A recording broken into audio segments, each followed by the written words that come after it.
কারণ আপনি কত কুহুরি কথা বলতেছেন, খবর আছে? আলহামদুলিল্লাহি রব্বিল আলামিন, সমস্ত প্রশংসা আল্লাহর, আর আপনি বলতেছেন আলহামদুলিল্লাহি রব্বিল আলামিন, সমস্ত ময়লা আবর্জনা আল্লাহর। কি বলতেছেন?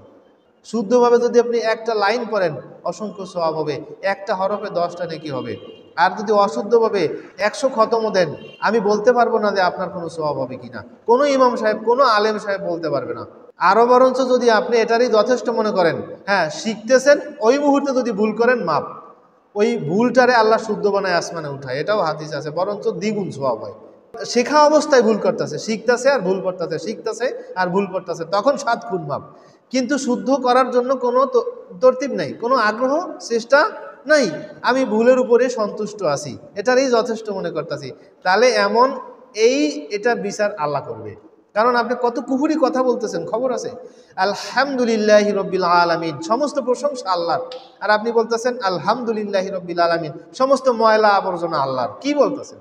আরে ভাই, এজন্য একটু কোরআন শুদ্ধভাবে তেলাওয়াত শিখতে হবে না। 5টা সূরা শেখেন না, 10টা সূরা শেখেন না, এটা অসম্ভব কিচ্ছু না।